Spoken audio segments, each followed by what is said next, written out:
नमस्कार मित्रों, आज के क्लास में मैं आप लोगों को ट्रिपल ए सिमिलरिटी रूल के बारे में बताएंगे। Triple a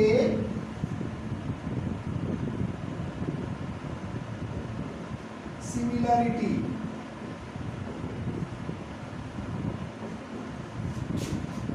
rule.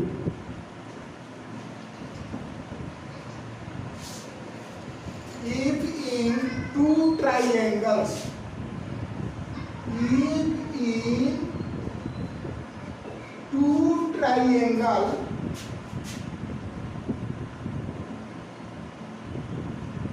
triangles corresponding angles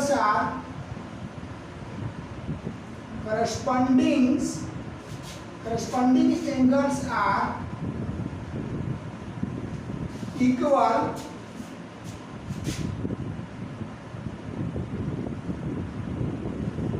then their corresponding sides will be in the same ratio. Their corresponding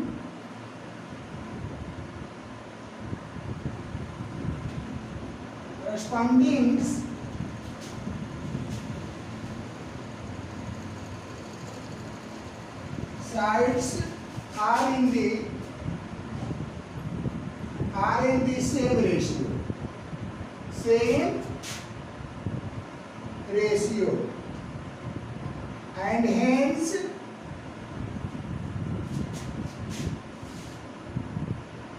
the two triangles are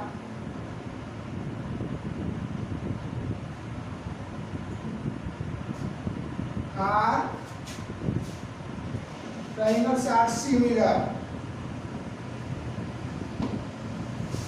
अगर दो ट्राइंगलों के करस्पॉन्डिंग एंगल्स आपस में बराबर हो तो उनका करस्पॉन्डिंग साइड क्या होता है?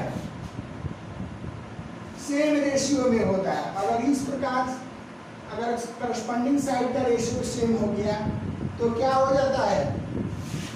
वे दोनों ट्राइंगल्स जो है सिमिलर हो जाते हैं। इसको हम लोग आज के क्लास में प्रूफ करेंगे।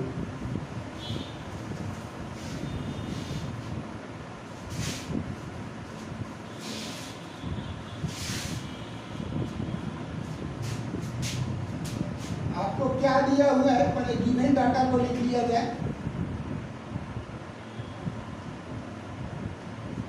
दो ट्राइंगल्स है, एक ट्राइंगल से एबीसी बनाते हैं हम लोग, दूसरा ट्राइंगल हम लोग DEF बनाते हैं। DEF तो गिवन डाटा क्या है हम लोगों का?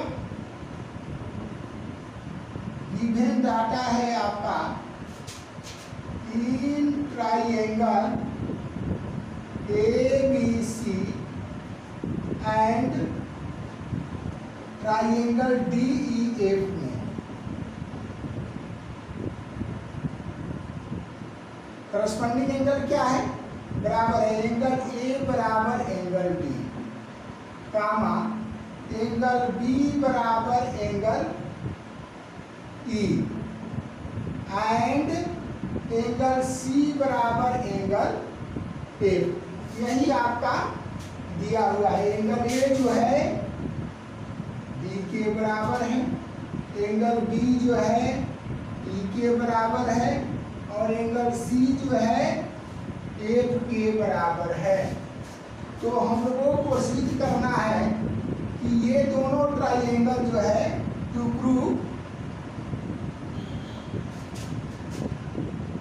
Triangle ABC similar triangle DEF। Similar triangle ABC similar triangle DEF। तो इसको प्रूव करने के लिए हम लोग क्या करेंगे? कंस्ट्रक्शन करेंगे। कंस्ट्रक्शन किया जाए हम लोग ए बी के बराबर साइड डी में से कट करेंगे और ए सी के बराबर साइड हम लोग बी एफ में से कट करेंगे और उसको दोनों पॉइंट्स को क्या मिला देंगे हम लोग। तो ए बी के बराबर हम लोग G H D H G H D G draw करेंगे। ए बी के बराबर डी जी और ए सी के बराबर हम लोग डी एफ में से डी एच कट करेंगे हम लोग। Draw on A B equal to A G and AC is equal to BH and join G to H। G से H को क्या करेंगे, ज्वाइन करेंगे। प्रूफ किया जाए। अब हम लोग ए बी के बराबर क्या किए, डी एच ड्रॉ किए और ए सी के बराबर डी एच, ए सी के बराबर डी एच और ए बी के बराबर हम लोग क्या किए, डी जी ड्रॉ किए, डी जी।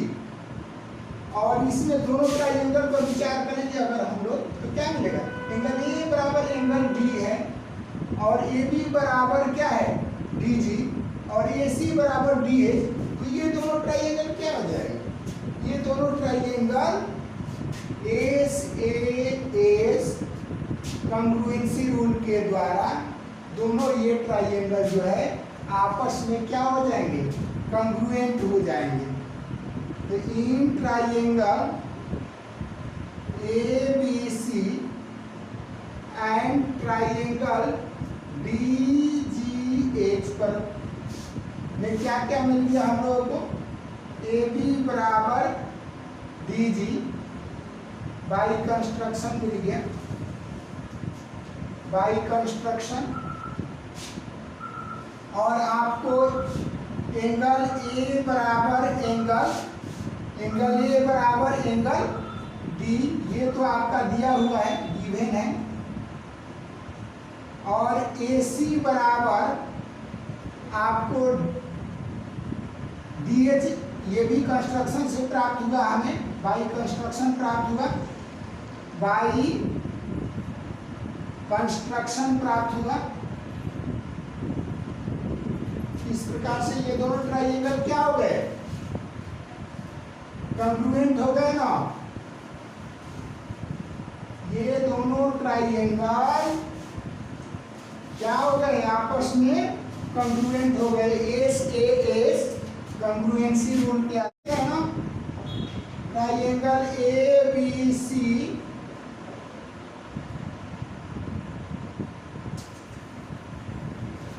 अब हम लोग लिख सकते हैं ना, triangle A B C congruent triangle D G H. किससे लिखेंगे, कौन रूल से हुआ आपका, by S A S, by S A S. A B बराबर क्या है हम लोगों का, डी जी है ना, बाई कंस्ट्रक्शन। ए सी बराबर क्या है, डी एच और एंगल ए बराबर एंगल डी ऑलरेडी दिया हुआ है। तो बाई ए से एस के तहत हम लोग क्या लिख दिए, ट्राइंगल एबीसी जो है ट्राइंगल डीजीएच के क्या है, से क्या है, कॉन्ग्रुएंट है। तो बाई सीपीसी से हम लोग क्या लिख सकते हैं, एंगल बी बराबर angle D G H by CPCT और एंगल बी बराबर पहले से क्या दिया हुआ है, एंगल ई गिवन दिया हुआ है ना, देयरफॉर क्या हो जाएगा, एंगल DGH बराबर एंगल ई हो जाएगा ना। ये दोनों एंगल आपस में क्या हो जाएंगे, बराबर हो जाएंगे। और ये कौन सा एंगल है, these are corresponding angle, these are corresponding angles. और करस्पॉन्डिंग एंगल्स जब बराबर होते हैं तो उसके आधार पर हम लोग क्या लिख सकते हैं, GH जो है GH पैरेलल EF। और ये दोनों लाइन जब पैरेलल हो गया तो इन ट्रायंगल DEF में हम लोग रिपीटी थ्योरम के आधार पर क्या लिख सकते हैं कि रिपीटी थ्योरम के आधार पर लिख सकते हैं ना कि जब कोई लाइन सेगमेंट इस ट्रायंगल के किसी एक साइड के पैरेलल हो तो दो अन्य साइड को क्या करता है, सेम रेशियो में डिवाइड करता है। उसके आधार पर हम लोग लिख सकते हैं ना DG बाई GE बराबर DH बाई HF। और इस इक्वेशन के नॉमिनेटर पार्ट्स को डिनोमिनेटर के रूप में लिखेंगे और डिनोमिनेटर पार्ट को नॉमिनेटर के रूप में लिखेंगे तो क्या होता है, मान में कोई अंतर नहीं होता है। इसलिए हम लोग क्या लिख सकते हैं, GE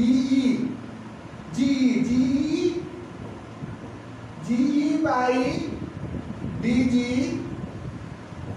इक्वल टू लिख सकते हैं ना हम लोग HF बाई DH। और इक्वेशन के दोनों साइड में सेम टर्म को जोड़िएगा या घटाइएगा तो क्या होता है, मान में कोई अंतर नहीं होता है ना। तो उसके आधार पर हम लोग इस इक्वेशन के दोनों साइड में 1 जोड़ेंगे। ये जो equation DE by DG equal to HF by DH के रूप में प्राप्त हुआ है, इसके दोनों साइड में क्या करेंगे हम लोग, GE बाई DG प्लस 1 करेंगे, 1 जोड़ेंगे हम लोग दोनों साइड में तो कोई मान में अंतर नहीं आएगा। DH प्लस 1, इस 1 को 1 बाई 1 लिखा जा सकता है। DG और 1 का एलसीएम क्या हो जाएगा, DG से DG को डिवाइड करेंगे तो क्या आ जाएगा, DG आ जाएगा और 1 आ जाएगा। 1 से में G से मल्टीप्लाई करेंगे तो कोई मान में अंतर नहीं आएगा। 1 से DG में डिवाइड करेंगे तो क्या आएगा, DG और DG से 1 में मल्टीप्लाई करेंगे तो DG। इसी प्रकार से इसमें भी क्या हो जाएगा, DH HF प्लस DH हो जाएगा ना। GE और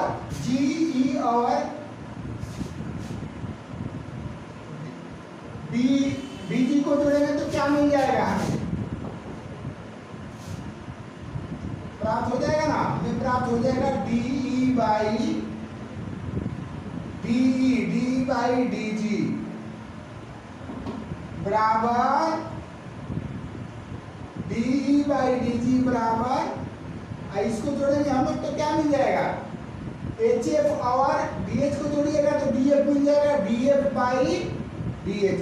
और पुनः इस इक्वेशन के नॉमिनेटर पार्ट्स को डिनोमिनेटर के रूप में लिखेंगे और डिनोमिनेटर पार्ट्स को नॉमिनेटर के रूप में लिखेंगे हम लोग तो क्या हो जाएगा, DG by DE DH by DF। और DG किसके बराबर है, बाई कंस्ट्रक्शन से DH जो है AB के बराबर है ना, AB by DE equal to हम लोग क्या सिद्ध कर दिए, DH किसके बराबर है, AC के, AC बाई DF हम लोग प्रूव कर दिए। तो सिमिलरली हम लोग इसको इक्वेशन 1 मानेंगे। सिमिलरली हम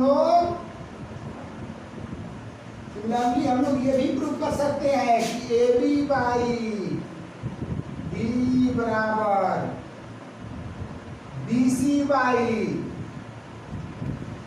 EF, इसको भी हम लोग प्रूव कर सकते हैं ना सिमिलरली। तो फ्रॉम इक्वेशन 1 एंड 2 से हमें क्या प्राप्त हुआ, फ्रॉम इक्वेशन 1 एंड 2 से हमें क्या प्राप्त हुआ? फ्रॉम इक्वेशन 1 एंड 2 हम लोग लिख सकते हैं ना, ए बी बाई डी बराबर B C by E F बराबर A C by D F. और जब ये हम लोग सिद्ध कर लेंगे तो हम लोग क्या कह सकते हैं कि दोनों ट्राइंगल जो है क्या है? सिमिलर है। Triangle A B C similar triangle D E F, यही हम लोगों को प्रूव करना था ना।